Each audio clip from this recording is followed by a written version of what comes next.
There appears to be open warfare within the Conservative Party, with MPs at every level discussing whether the PM should quit. Liz Truss is only weeks into the job. It's hard to keep up. And how does that all feed into the live debate here in Scotland about independence, currently being discussed at the UK's highest court? Tonight, we are in the Scottish east coast town of Musselburgh, once a traditional fishing community, now most famous for its golf and its racecourse. And it's only 5 miles from the Scottish Parliament. We'll also be talking about, what about how we should be talking? Scotland's First Minister said she detests the Tories. Has politics got too nasty? Welcome to Question Time.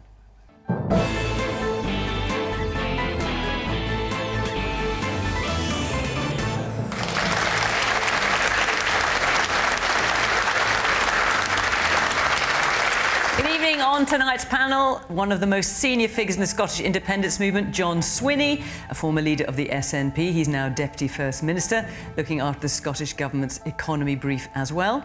For 2 years, Douglas Ross has led the Scottish Conservatives, Holyrood's second biggest party. In January, he called for the resignation of Boris Johnson, reversed it 2 months later, and then voted against him in this summer's confidence vote. Mr Ross is also an elite-level football assistant referee. Leading Scottish Labour is Anna Sarwar. The Glaswegian was a dentist until entering political life in 2010. Last year, he became Scottish Labour's 5th leader in 10 years. The journalist and broadcaster Isabel Hardman is assistant editor at the Spectator magazine, presents a politics programme for Times Radio, and has written a book called Why We Get the Wrong Politicians. And Stuart Murdoch is the lead singer of the much-loved group Belle and Sebastian, once voted Scotland's greatest ever band by List magazine. Stuart is a supporter of Scottish independence.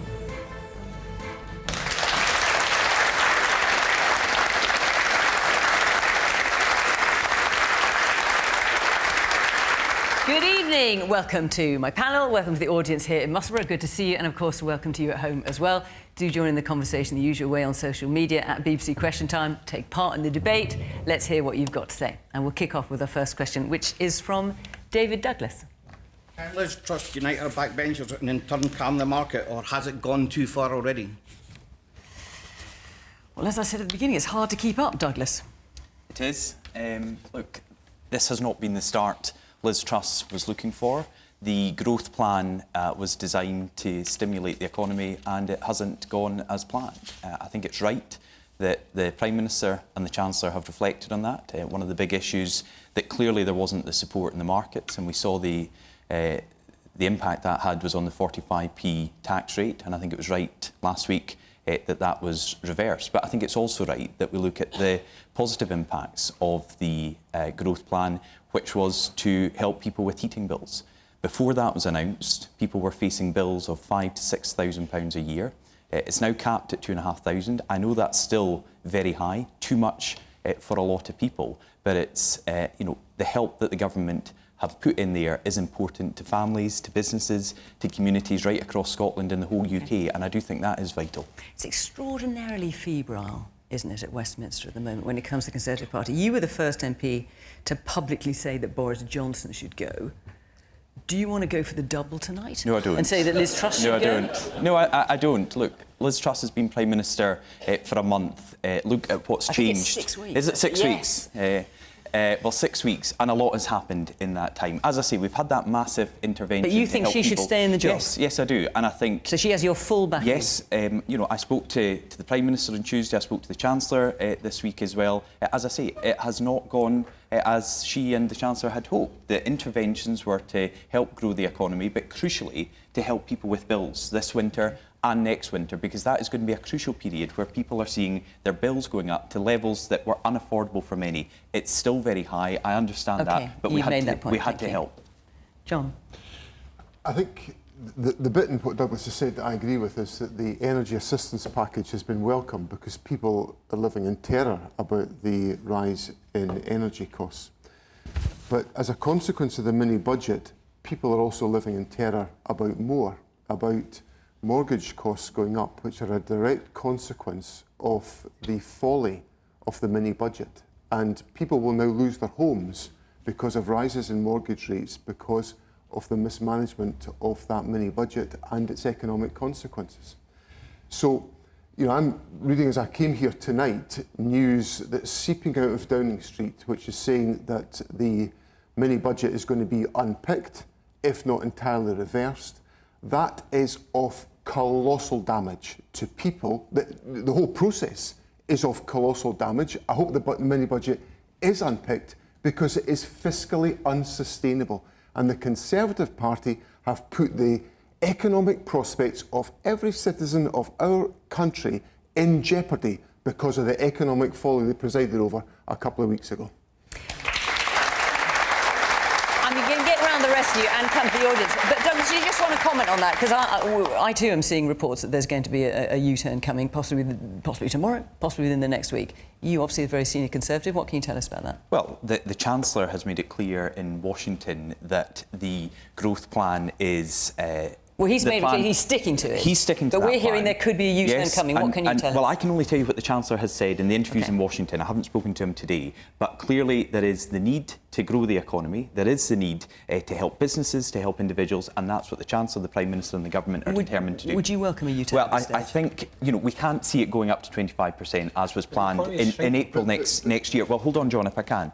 Because that is to help businesses. You know, if we are going into really difficult times, we want to make it easier for businesses to employ people, to produce and to build. And that's what's important going forward. John, if I can, because it really is important that we get the economy going again, because we are seeing this is an issue that is affecting everyone in this audience, everyone across the country. Is there anything you'd like to see a U-turn on at this point? I was just going to say, Fiona, but we're also seeing this in other countries across the world. We're seeing inflation is going... We're seeing inflation at higher levels than in the United Kingdom, in the United States, in Australia, in Canada. Douglas, if you look at all of the economic analysis, it demonstrates the UK's position is worse because of the mini-budget. That is the reality of what's the situation we face. And you, Douglas, you are out of the traps right away demanding that I repeat exactly the mistakes that the UK government has made. And the UK government's about to... Briefly, because then I want to hear from the audience. Well, at the moment, if John does nothing as Scotland's economic secretary, people earning as little as £15,000 a year will pay more in tax than the rest of the United Kingdom. I can see the Surely you can help the low earners Peace and love here in has Scotland. already broken out on the Question Time panel. Let's take a moment and let's hear from our audience here. So, yes, the woman at the back with the glasses with a sort of beige top, I can't quite see. There you are. Douglas Ross was saying that the government had given the help towards the heating bills. Everything else has gone up. Everything else. People can't afford food, can't afford to put their heating on, so they don't know that it's gone up. Clothing's gone up, housing's gone up, everything's gone up, and there's no help for anything like that. OK, the woman here at the front, in the brown. Douglas says that Liz Truss has got off to a bad start. I mean, that's clearly a massive understatement, and it's completely self-inflicted. I think it shows a really worrying lack of judgment that senior figures in the Treasury were fired, that the OBR wasn't consulted, and we're at a mini-budget that has completely crashed the economy pretty much, and we're worried about the future of our pension funds. So to say that, you know, we've got off to a bad start is madness. You know, I just think we need a general election as soon as possible. Man here in the grey top. Douglas Ross, you said that the price cap on energy is £2,500, but it's not technically a price cap, as it's based on average household usage. So I live by myself, one person flat. I'm going to use less energy than a household of 4 or 5 families who might be in a worse condition worse state than I am. So to say it's a price cap is just wrong. And to go back to John Swinney's point about after this mini budget, we've now got rising interest rate, rising food prices. So you've not really helped in any way. The Liz Truss hasn't helped. They've given us this price cap, but then all the money that I'm going to save is now going to be used on food, on other means, paying back my mortgage, stuff like that. So it's cancelled each other out. It's not helped in any way. Isabel, I'm interested in you. I mean, you wrote a book, Why We Get the Wrong Politicians. I'm not, in any sense, suggesting that's what we've got here. I'm not making a judgment on that at all. But the question is... It's not gone out of date, though. Can Liz Truss unite her backbenchers and in turn calm the market, or is it all just gone too far now? I think it's very hard to see how she can do either or both of those things. I think she has framed herself as somebody who takes decisions without thinking them through and then reverses them.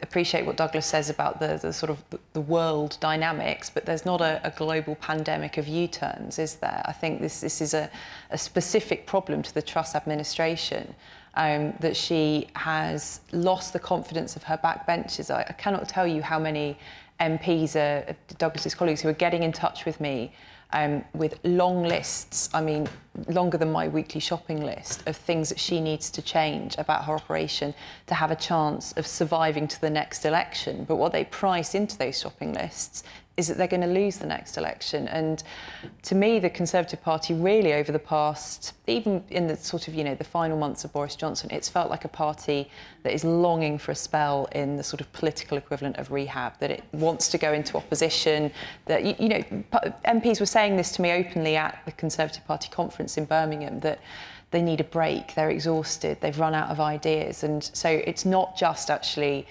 all Liz Truss's fault, it's actually a symptom of where the party is more widely, that it has become less governable. I'm not saying necessarily fully ungovernable, but it's also running out of people with the ideas to lead it and to work out what the Conservatives should stand for today. Anas. The reality is Liz Truss is finished. Kwasi Kwarteng is finished. And I hope the people have woken up across this country, and it means the Conservative Party is finished as well. Because they have exposed, in a matter of weeks, what many people across this country have known for a very long time. This is a political party that is now out of ideas, out of touch, lying, cheating, economically illiterate, and morally bankrupt. And whilst people will focus on, and particularly Conservative Party MPs, will focus on what it means for the Prime Minister's job or what it means for their individual jobs, right across the country, people are worried about their own jobs. Right now in our country, and we should think about this for a moment, right now in our country, there are families knocking back items at food banks because they can't afford to cook them. There are parents, predominantly mums, who are knocking back meals, passing meals, in order to feed their children. There are families worried about losing their home because their mortgages are going up even more than any kind of money they might be getting from the energy saving package that Douglas Ross is talking about. It is completely unforgivable. And I hope when people get to that ballot box at that next general election, they will vote for a meaningful change across this country to get decency back into our politics, to get compassion back into our politics, to get values back into our politics, and have people making decisions about what's right for the people, not what's right for individual politicians and their flawed ideology. Stuart. Yeah, I agree with what Anas was saying there. I think it's extraordinary we've got this far. It feels like we're in a bad dream. We finally woke up. The rest of the country have finally woke up. I don't know what it's taken the rest of them, but it feels like we've known this all along. And when you say known this, known what exactly? That the Conservatives don't care about people. I feel like we're living on a different planet. They're tone deaf to the needs of ordinary people. I can't believe even when they came back recently, they started talking about the discredited trickle-down theory. What an insult that we, as people, should be expected to eat the crumbs off a rich person's table. We deserve to be at that table. Man there in the blue top. I think Richie Sunak must just be sitting laughing his socks off, saying, "I told you so," because he said what would happen in a lot of the debates, in the leadership debates. And he was the Chancellor. And is he someone who would have had your support? Absolutely. And so, as someone who supports the Conservatives, then, what do you feel about what's happening now? It's terrible, actually, to be honest. But they elected Liz Truss. She's made that decision, and people are going to suffer for it. You had the Chancellor. He said what would happen if you did X, Y and Z. They've done X, Y and Z. That's exactly what's happened. He must be sitting at home just laughing his socks off. Well, of course, we haven't heard anything from Rishi Sunak as yet. I mean, Douglas, what do you think when you hear that? I mean, that's from a Conservative voter. Yeah, look, One, no one's laughing their socks off at this. This is the biggest challenge we faced. Well, the bankers are actually, because you've lifted sorry, the cap on their bonuses. Anis, if the I can bankers just... are laughing all the way to the bank. Anis, if I can... Anis, this is a serious thing. I want to address the point, because people are struggling. They're struggling here in Musselburgh. They're struggling in my constituency up in Murray. They're struggling across Scotland and the UK. And that's why I've said, you know, the Prime Minister and the Chancellor have to get a grip on this. There have been mistakes. They've got to work this out to settle the markets, to settle the economy, and to get things back up and running again. But no one is treating this trivially. This is the most serious thing facing our country right now, and we've got to respond and deal with it right now. And that's what I think is the absolute priority for the government, for all politicians and governments in Scotland and across the UK. Person at the back there with the white T-shirt. Douglas, do you think Liz Truss will win the next general election?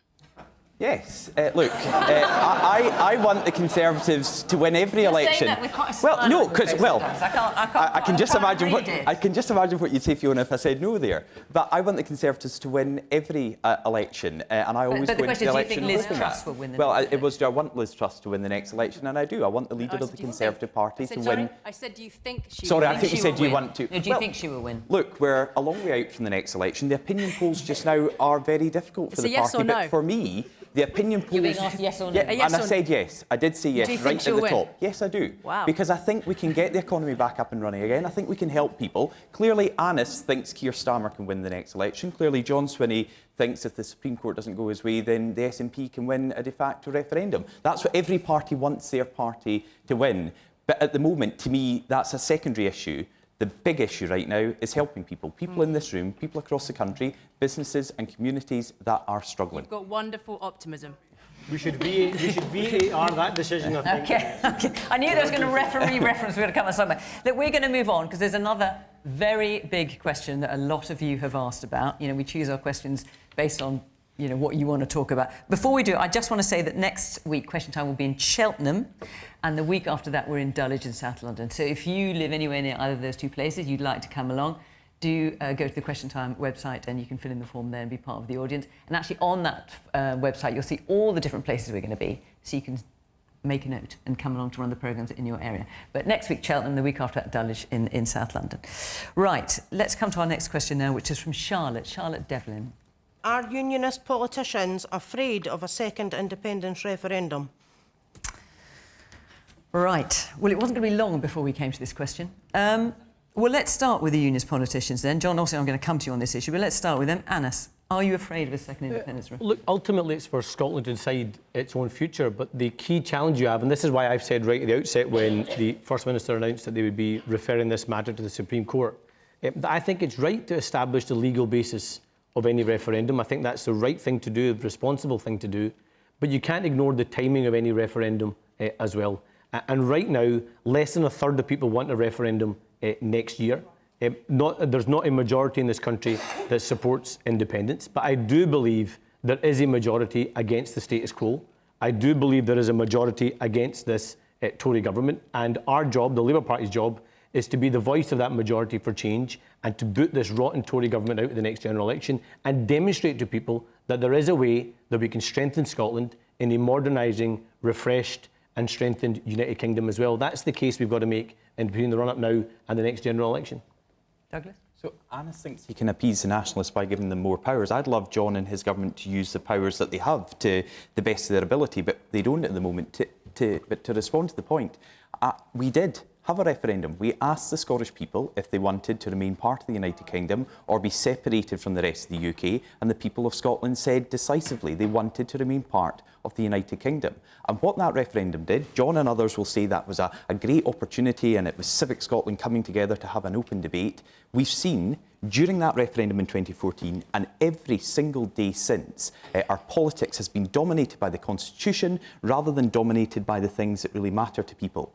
Improving our education system, getting our A&E waiting lists and waiting times down, investing in the economy, dealing with the backlogs in the justice system. All these things are currently in the power of the Scottish Government and they could act on them right now, but they are distracted by trying to divide the country all over again, and I never want to see that in Scotland. John? I think Anna said something really very important, and that was that Scotland should decide our own future. And I agree wholeheartedly with that. And at the Scottish Parliament elections in May of 2021, the SNP was returned on a manifesto commitment to have a referendum on independence. There is a parliamentary, we had the largest vote of any party in the history of devolution in that election, with a larger share of the vote, more MSPs than we had in the previous parliamentary term. And there is a parliamentary majority in favour of legislating for a referendum on independence. So I think the people of Scotland should decide their own future. There is a parliamentary majority for a referendum, and I think we should have that referendum to enable the people of Scotland, particularly in the light of the turmoil that is being inflicted upon us by the mismanagement of Westminster at the present moment, to decide our own future and be independent. But John, just to clarify on that point, John, you will recall let's not forget the context of that election last year. You will recall the final TV debate just days before the Scottish Parliament election.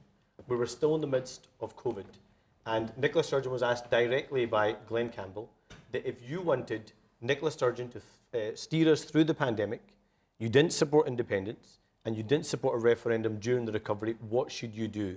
And her exact words were, they should vote for me safe in the knowledge that getting through COVID and the COVID recovery would be my priority.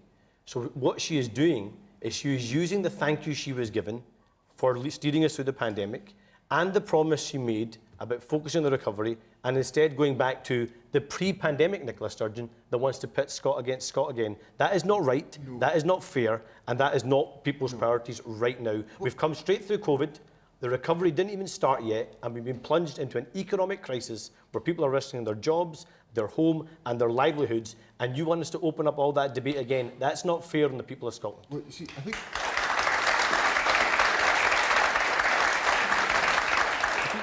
it's a wee bit of a selective recollection of the 2021 election campaign, Anas, because both yourselves and the Conservatives, and especially the Conservatives, put out endless literature saying, vote for us to stop a referendum on independence. So regardless of what was in my manifesto, which was that there should be a referendum on independence, the Labour Party and the Conservative Party and the Liberals majored on the fact that people should be, their parties should be supported to stop a referendum. Well, we won the election, and we won the election more comprehensively than we won the election in 2016. And we are steering the country through COVID. But anyone that looks at the turmoil that we've just discussed in that last question about the crashing of the markets, tax cuts which are going to put, to rectify these tax cuts, there will have to be colossal reductions in public expenditure, which will have a devastating impact on poverty and equality in our society, and the way out of it is for Scotland to be independent. Okay. Now look, I just want to try something here. I mean, we select our audience very carefully to represent the electoral picture of the nation that we're in. We're in Scotland, so there are more people who voted for the SNP in our audience than any other single party. And when it comes to independence, the audience is split roughly 50-50, which is, follows the trend in polling. But there are people who are undecided, and we've got some of those in the audience as well. So can you all just put your hands down for a second? And I know that there are 3 people who told us there's more than that, but there are certainly 3 people who are prepared to talk about it. So let's think. So yes, in the pink jumper there.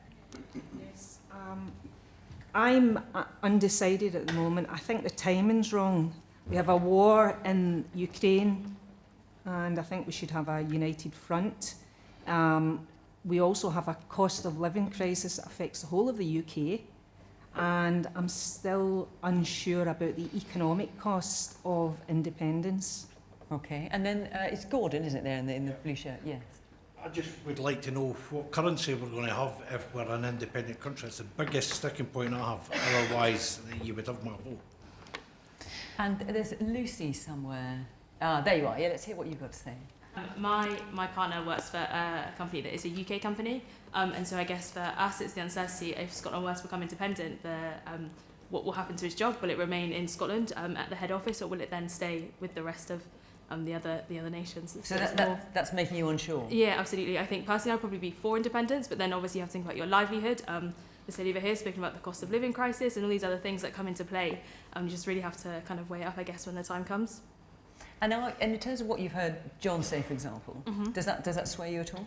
I would definitely say I'm more swayed by John's arguments than the ones on the other side, especially after the first question this evening, and just the turmoil in the state of the UK is just really quite depressing, to be honest. And you've got two other... Yes, Gordon, you want to say speaking in? Westminster's helping greatly with the independence side of things. The fact is, there's not going to be any Tories at all in Scotland after the next election. Labour, their stance on Brexit, they blew it with that. So, but notwithstanding that, you're still undecided. Still undecided. And you're undecided as finance well. For me. You say it's finance, and for you, what was the economy? John, I need to get around everybody else as well. But do you want to just what can you say, if anything, to persuade those people? Because at the moment they're not persuaded, even after having won 9 elections. Well, see, the most important thing I can say is that I recognise the job of work I've got to do to try to persuade you. And that's the challenge that I've got to address and that my party's got to address with the arguments. Well, Angela wants to know what currency you're going to be using. Well, that would be... Our proposal would be to use the pound and to move... For how long? To move to a Scottish currency when the economic circumstances were correct. One of the arguments that I faced in the 2014 referendum, and I acknowledged this in my speech to the party conference at the weekend, people felt in 2014 there was more financial security being part of the United Kingdom. I don't think that's the case just now. I think people are very unnerved by the experience that there's been. Brexit has meant we've had Brexit forced upon us in Scotland. We didn't vote for it. We wanted to stay in the European Union. Gordon just wants to come back in. Yes. The oil prices completely dropped right after the last independence referendum, and we would have been bankrupt as a country. Definitely. The oil prices completely dropped. So where would the revenue have come from? Not everything hinges on that, because you've got various other levers at your disposal to improve the performance of the Scottish economy and to rebalance the economy. But my point is that nobody can look at the United Kingdom today and say with any confidence, this is a financially secure country after the madness of the last couple of weeks and the damage that's been done. How financially secure would Scotland be without a central bank? I mean, that's one of the things that I think unnerves a lot of people who are wavering on independence, is that, for all the turmoil that we've seen as a result of the decisions made in Westminster, the Bank of England has managed to keep things much more stable than they would have been. And I find it really fascinating that you talk about the turmoil in Westminster, and there's been a lot of that recently, but essentially your proposal, not just in terms of currency, but in terms of independence, is to create more turmoil. So, I mean, is it sort of better because it's SNP turmoil rather than Tory turmoil? John, I'm going to let you answer that, I promise. I'm just going to get round to Stuart. So, I would just like to say at this point, I'm not a big nationalist, but I think there's a fallacy. I hear it all the time, scaremongering, that Scotland somehow couldn't make it as a country. A small country of 6 million people within Europe, we would do just fine. We're no daft. Our heads don't button up the back. I think we'd be fine. We're sensible. We're known throughout the world for being sensible with money. I think we'd do fine. Over here in the red. Ross, John, what happened to once in a generation, once in a lifetime? And I know the argument always comes to lots has changed since then, but things were always going to change in a generation. I didn't want Brexit either, but things like that were always going to happen in once a generation, once in a lifetime. And my daughter was born then. She's still about this high at the last referendum, and it's not that a lifetime ago. It's her lifetime ago, but she's this high. Okay, I'm going to go round, and then I'm going to give you a chance to answer all these points, because there's so many hands. I just want to hear a bit more. Yes, the man in the grey waistcoat and the glasses. So the Deputy First Minister was saying that the 2021 Scottish election, the SNP did the best. The fact is that more people voted for union-supporting parties and nationalist parties. So does that mean that the de facto election only applies when the SNP get the vote they want it to be? Okay, man here in the black jacket. So John was saying that the plan for, if we did get independence for the economy, would be to use the pound, yet surely one of the arguments for voting for independence is to enable Scotland to join the EU, but that's going to block it, is it not? And the man in the bright pink top, look at you there. One thing I've never heard, due to a lack of transparency from the SNP, is surely there'd be a cost of setting up an independent country. How much would it cost to set up a newly independent Scotland? OK. And the man in the white shirt with the blue jacket right in the middle. There, yes. I think for me, surely there's room for a more nuanced discussion here. It's not kind of pitting brother against brother or a black and white yes-no. Is there a discussion around a federal setup similar to the United States? Or are there any, compromises? Exactly, rather than it being a brother against brother, as I say. OK. John, there's a lot of points put to you. I'm just going to remind you of something, because it's unfair to expect you to remember them all. So Isabel was making the point, would you create more turmoil upon existing turmoil? Once in a generation, you were saying, again, talking about the economy, or maybe another way, as you're saying, sir, some kind of compromise? I think in relation to the transition to Scotland becoming an independent country, remember what we're trying to achieve. We're trying to achieve independence and be a member of the European Union, giving us economic opportunities and market opportunities that have been taken away from us, frankly, and made more difficult. And Scottish exporters and traders are facing that reality. So there are economic opportunities to be pursued. So the central issue about what's changed since 2016 or 2014 has been the EU exit, which has been forced upon us, and a very damaging set of arrangements put in place that are making it more difficult for Scotland to prosper. Indeed, much of the economic difficulty we're facing just now as a United Kingdom has its roots in Brexit and the folly of Brexit that's been imposed upon us. On the gentleman's question about a nuanced discussion where it's, there are other constitutional options. After the 2014 election, I'd lost the election. I took part in good faith in the Smith Commission, which was arranged after the referendum to give Scotland more powers. It was to essentially deliver on the commitments of the UK parties of essentially, as Gordon Brown said, the closest to federalism you can get. Well, it never materialised. So forgive me for being a bit sceptical about the United Kingdom's ability to reform itself when it's demonstrated over time that it can't do that. And currently, today, the devolved powers that Scotland voted for in a referendum are being systematically dismantled by a very hostile Conservative government in London. I think the original question was, are Unionist politicians scared of a second referendum? And my personal view is they should be. And I live in Scotland, but I work in Westminster, which means I'm very tired most of the time from travelling.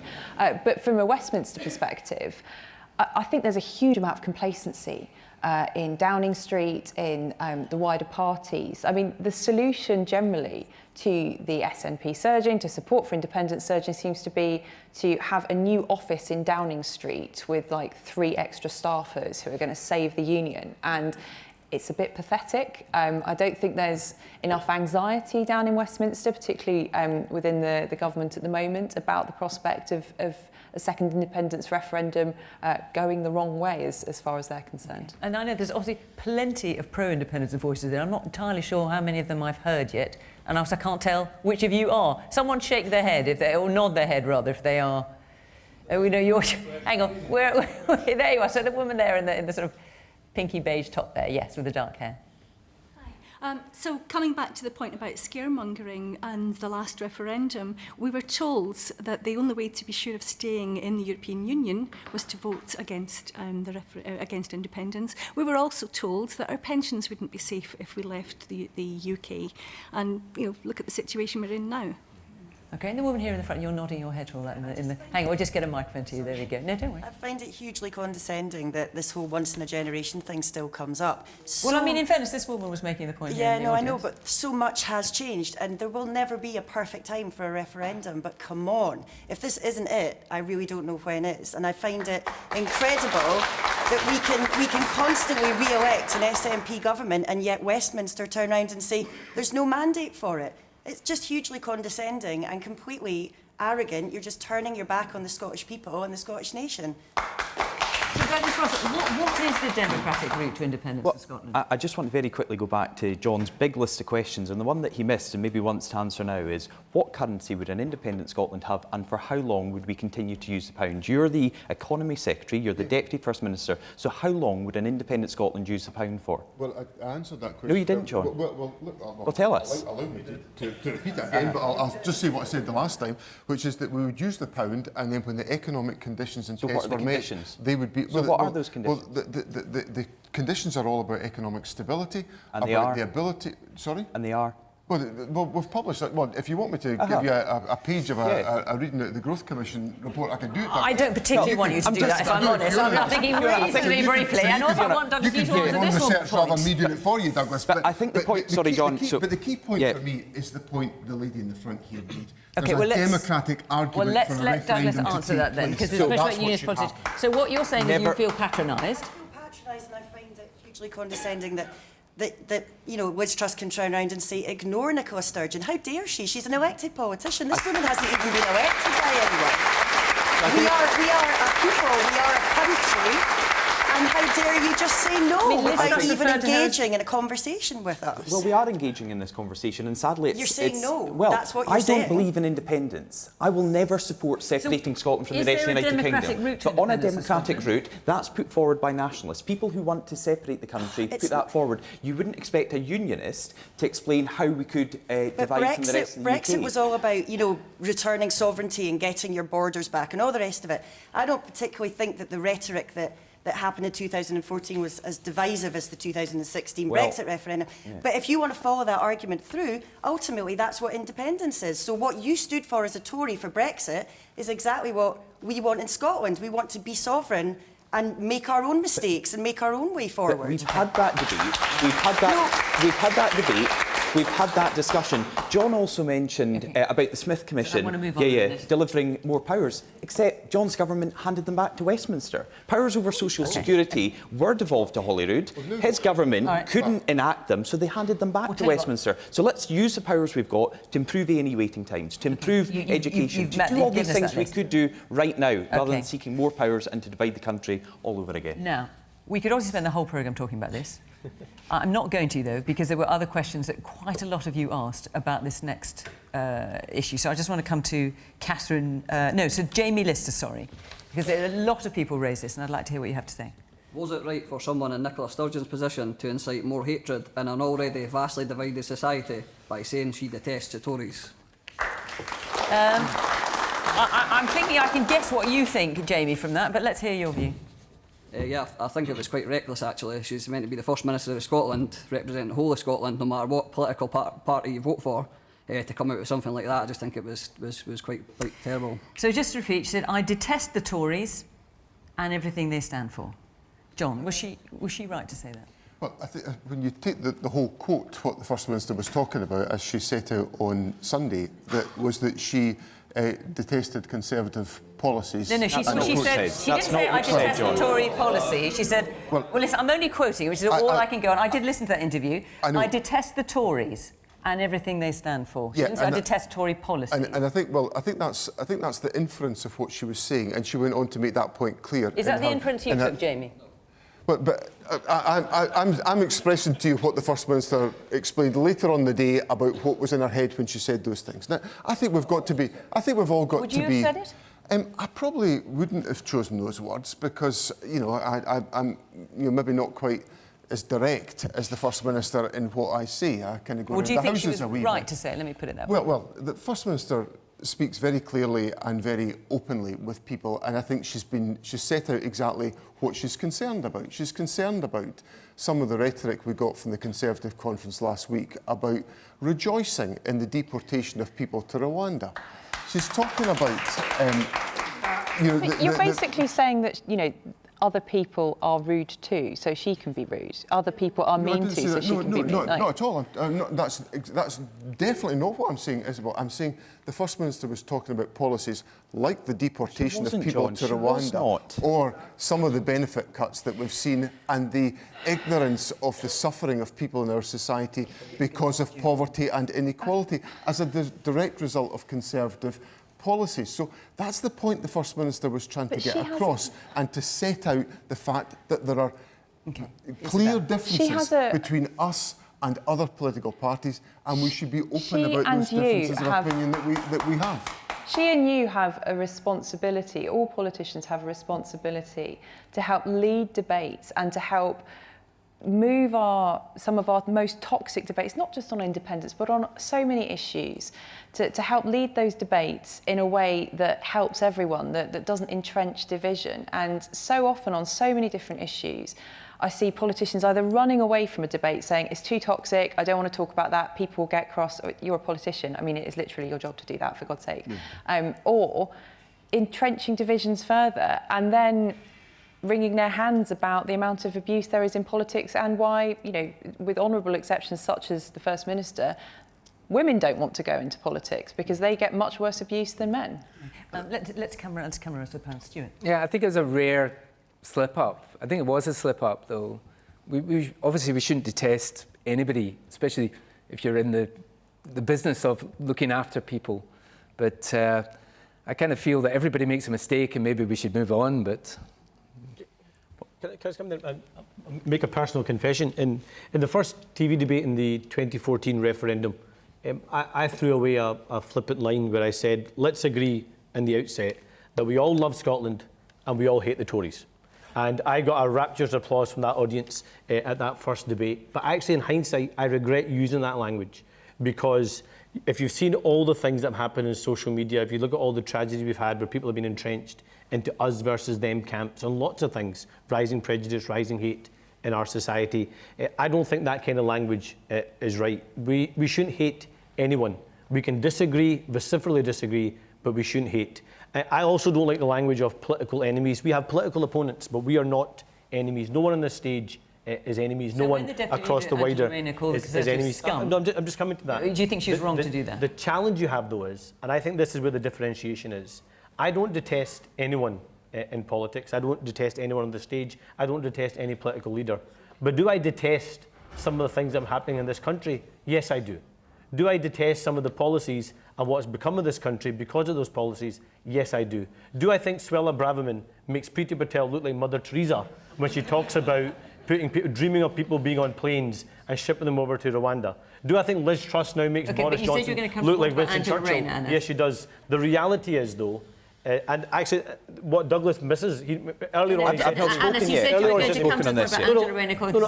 Was she wrong about that? She was wrong, and she apologised, and she was right to apologise. Okay, well, But also, the final point I'll make on this is, it was a gift for Nicola Sturgeon to talk about the debate being for 3 days about detesting the Tories, because it stopped her having to talk about the 700,000 Scots on an NHS waiting list. It stopped her having to talk about the 20,000 young people waiting for a child and adolescent mental health appointment. It stopped her having to talk about the 20,000 businesses that have gone bust, because the Tories are a gift to the SNP, and that's why we need to get rid of them. Woman at the back in the blue and white. I personally find it very offensive that it's continually said that we're speaking for Scotland. John Swinney's party is speaking for Scotland. You may represent us, but you certainly do not speak for each individual person here. And the rhetoric that is used to continually put down the Tories, I by no means am a fan of Liz Truss and all the mistakes that she's made currently. However, I still think it's better than the situation we find ourselves in Scotland, where we have a leader that constantly uses negative terminology, constantly barrages that about, and we're supposed to sit here and accept it because the majority of Scotland are supposedly SNP. Please stop speaking for the majority of us. You do not represent every one of us. The man here in the purple sweater. No, the man in the purple sweater. I don't believe that was a slip. This is a First Minister that has called Willie Rennie a pathetic attention seeker, who has told a journalist she operates on a higher plane than him, who has used vitriolic comments against Ruth Davison wanting to go to the House of Lords, who has failed to censure MPs who have used comments such as, if your God exists, may you rot in hell, or supporters who have said you should be set on fire. No, I'm not. I think perhaps, John, you should be rebranding your party as Sturgeon's Nasty Party. Okay, I will come back to you, John. The man in the green top. Nicola Sturgeon knew what she was saying, But the thing is, it causes a lot of grief. It was only a few weeks ago up at Perth in the Tory hustings. The nationalists were outside and, you know, giving abuse and things like that. BBC reporters. So I think you've just got to calm it down and agree what Isabel was saying there. You know, I think she was right in what she was saying. And the man at the very back with the blue shirt, you got your hand up there. Hi, yeah, I would just like to say I think as well that, you know, I can't say that Nicola Sturgeon made a slip up at all. She's very careful about what she says. I think, sadly, she said it to distract from the shortcomings of her party and have us talking about a word that she used, detest, which is probably ill-advised at best, rather than talking about, you know, the real meat of the matter. And what I'd like to ask John is, you know, if the Tories are so detestable, would he welcome a Labour government in Westminster? OK, let me... I just wondered, does anyone here support what Nicola Sturgeon said? Yes, the man there in the check shirt. You've got your hand up there at the back. Let's get a microphone to you. Yes, you support what Nicola Sturgeon said. I don't find detest a very particularly strong word. But what I would like, I actually have a question that might be for you, Fiona, if that's possible. Oh, my goodness, right. If that incident had not happened... sorry, the incident being what Nicola Sturgeon had... The interview with the words. Yeah. Is it possible that the media down south, you know, the national BBC, the newspapers, would have taken any notice at all of an SNP conference in Aberdeen? I have a feeling... The SNP conference is always part of the news every year. Having done the news for 22 years, I can faithfully say, yes, we would have. We absolutely would have covered the SNP conference, no question. Douglas. Yeah, look, I would have a lot more respect for John if he would just accept the words that were used by the First Minister. He's tried to move on to the second part of the sentence, and I can understand that. But the first part is very specific. It is, I detest the Tories. That's hundreds of thousands of people across Scotland. It's over 20,000 of your own constituents, John. Now, that is language that does incite hatred, and as we heard, the city you also represent in Perth, we had a hustings there where a young party member got egged, others were spat on. They had to run a gauntlet of hate to get in to hear a process within our party, and Nicola Sturgeon at that point apologised to a BBC journalist who was abused, not the many, many Conservative members who were abused in Perth. And I just think we're better than this. We have to be better than this, John. And I think accepting that not only would you say it differently and use different words, the First Minister should apologise and retract those words, because it is coming up. It's a big issue in the audience here tonight. And I just think our politics should be more focused on the debate we have and the disagreements we can have. And look, I've been criticised by politicians in my own party. Yes, I seem to remember Jacob calling you quite a lightweight figure. I wasn't sure whether to bring that up. Well, I thought you would, because I saw it on your bit of paper, Fiona. So, no. But, you know, I can accept that. And, you know, John and I will robustly you must disagree. Have been pretty miffed. Well, no. When you say I can accept it. I can't believe you sat and thought, yeah. Well, I do, because that is part of political debate, and John and I have had these debates in Holyrood before, but when it goes on a wider level, you know, I come into politics, John come into politics, we know the impact it has. But the impact it has on young people, young members who are egged walking into an event in your city, you've made John. that point. John, I briefly want to give you a chance to answer. On the points about the events in Perth around the Tory conference hustings, I'm glad Douglas has raised this. I absolutely deprecate the behaviour that went on outside the Perth concert hall. That's in my constituency. I was mortified by it, Douglas, to be honest. There's a banner was put up there, which I'm not prepared to repeat here, which I totally and utterly and unreservedly disapprove of. Now, these are not my party supporters that were there. They're folk. Well, fringe. Well, some of them were. I had a good look at the television pictures, Douglas, to see. You know every member of your party? I don't know every member, but I was kind of having it's my constituency, Douglas. I was very concerned about it. And the banner is from an organisation that is a very, very, very, very, very fringe movement organisation that I don't approve of. So I hope for the gentleman up there who raised the issues, what I've said helps to address the fact that I deprecate that kind of behaviour, because we live in a democracy. We've got to have our say, which is why I think we've got to have an open, civilised debate about the future of our country, which is why we should have a democratic referendum on independence, because we've got to have a democratic route to address the issues that face our country. Let's take another question now from Catherine Murray. Our health health and social care services deserving of more than a clap and a pat on the back and empty promises? So, Catherine, what's prompting you particularly to ask this question? I've worked for the NHS for 38 years. I'm just retired, but I'm also a service user. And I think it's a system that's under great stress, understaffed, under-resourced, and with pressure piling on.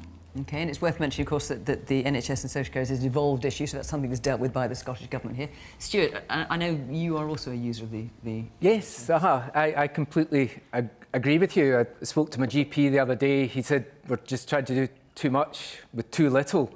I spoke to my brother-in-law, who's the director of HR at Ninewells in Dundee.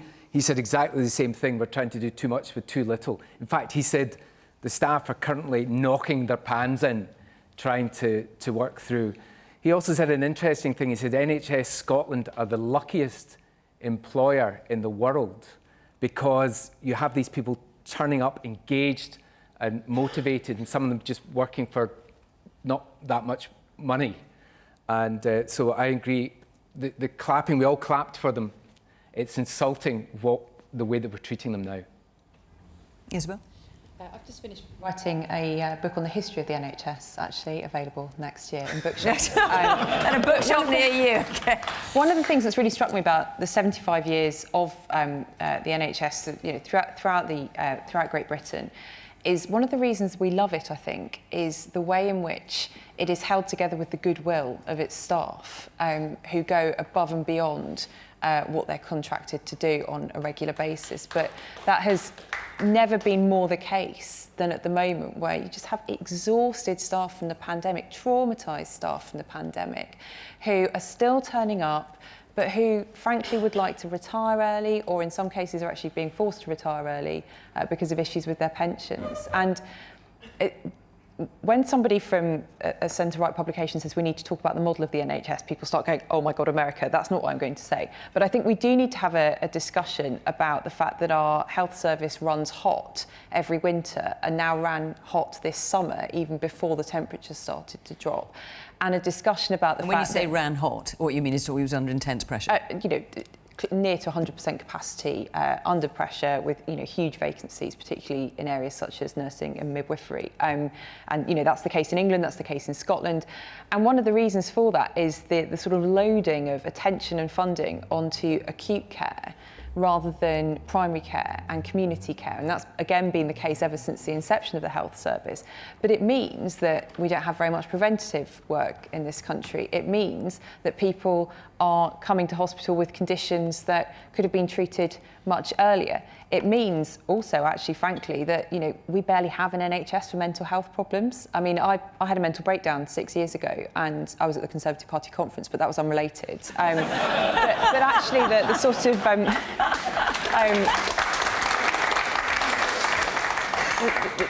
all the treatment I got, bar the GP, who was great with me, I had to go private for. And that was okay, because at the time I had savings. Most people don't have that. And I think the NHS was founded partly by Nye Bevan, who wrote a book called In Place of Fear. I don't think the NHS has ever existed in place of fear for mental health. And I fear that that is now extending across to physical health as well. And I think the NHS is in its most precarious position it has been in its entire history at the moment. Anas. I actually worked in the NHS as a dentist, and I know, speaking to my former colleagues, just how broken they are. We're in the unprecedented situation now where we actually have nurses balloting for strike action. And I think we should reflect on how serious that is. That's not because nurses want to strike. It's not because unions want to strike. It's not because people want to see strikes. None of them want to strike. But it is because they don't feel they're being listened to and they don't feel they're being supported. And this predates the pandemic. All of these stresses, all of these strains were all there going into the pandemic and were exacerbated by it. We have record vacancies in our NHS, over 7,000 vacancies in NHS. 1 in 10 positions in Scotland's NHS are currently unfilled. That puts a massive burden on the rest of the National Health Service. We've got record long waits, our A&E. That puts a massive pressure, yes, on the A&E services, but it also puts a massive pressure then on GP services and other acute pressures in the NHS as well. We've got 1 in 7 of our fellow citizens waiting on an NHS appointment across our country. That is unsustainable, it is unforgivable, and the answer to it is partly more resources, of course, but is also a credible workforce plan that gives the staff the support they need. Because quite frankly, right now, NHS staff are undervalued, under-resourced, and underpaid, and we have got to support them and fulfil that promise we made when we applauded those people on a Thursday night to clap for our NHS. We promised that we'd reward them after the pandemic. We now need to fulfil that promise. We've only got a few minutes. I want to try and get one more question. So it's a huge topic, I know, but if you'd be reasonably brief, John. Sure. First of all, I want to acknowledge the point that Catherine makes about the enormous pressure the National Health Service is under just now, and to thank her for her contribution to the health service. You know, this is enormous pressure against a backdrop of us having a record number of staff in the National Health Service, and the National Health Service occupying a greater proportion of our budget than when we came to office 15 years ago. But having said all of that, it is under enormous pressure, which is about changes in demography, about increased demand within our society. Now, part of the difficulty that we are wrestling with is the vacancy level just now. And that comes at a time where we've got historically low unemployment in our society. And part of this is explained by the fact that we've lost the growth in our population that took place in our working age population, which has been a big problem for Scotland for many years because of Brexit and the loss of free movement of individuals. That's lost a lot of people out of social care, so our delayed discharges are now over 1,700, extraordinary high levels, and that's, forgive my terminology, kind of clogging up our hospitals. And that's because we don't have enough social care staff, because we don't have enough working age population because of the loss of population due to Brexit. I need to let Douglas come in as well. Sorry, John. Sorry, John, to interrupt, just because we're running out of time to give him. So at the SNP conference up in Aberdeen this week, at the start of the week, the NHS were criticised by the SNP Health Secretary, who told nurses to stop patronising them. These nurses were asking for a better deal. They were explaining to Hamza Yousaf how difficult their job is just now, and they're not being helped by this government, because we see week after week, when we think A&E waiting times have hit their worst ever level, we just have to wait 7 days because the next week's figures are even worse. Cancer waiting times are at their highest ever level. We've got problems in GP surgeries, we've got problems in our hospitals, we've got problems throughout our communities, and an issue that Catherine also mentioned was social care. You know, we focus a lot, rightly, on the NHS, but we're not doing enough to help the social care sector. And John's response is to centralise that whole issue. And I think the plans to centralise social care are damaging. They're going to take away that local element that is so important to people, and even the overarching body for our councils, COSLA, led by an SNP councillor, have raised serious concerns. So I hope John will go away and look at that. That's not the type of reform that's going to help people. We actually just need to be investing more in our NHS, get these waiting times down, and ensure people can get the care they need in their local community.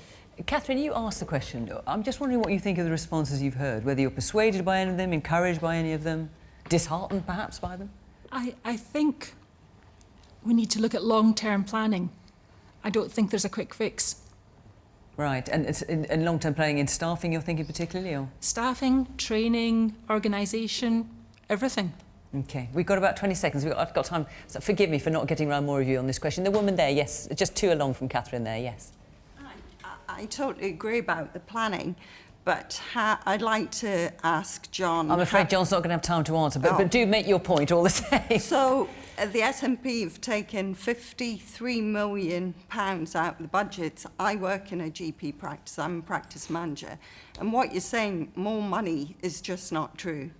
And more people, the money you've taken away would have brought more support in GP practices. That's not going to happen now. OK, John, if you can answer that in 5 seconds, I'll let you go. I'll let you give you a quick go. The bare facts are that the health service gets a greater proportion of our budget than it had got when we came to office, and there's a record number of staff in the health service. All right. I know you want to have more conversation. Forgive me, because we are out of time. The question I was going to try and get in at the end was as a young person who has an interest in becoming a politician, Oscar, this is going to be you wherever you're sitting, what advice would you give me? I would have been fascinated to hear what you have to say about that.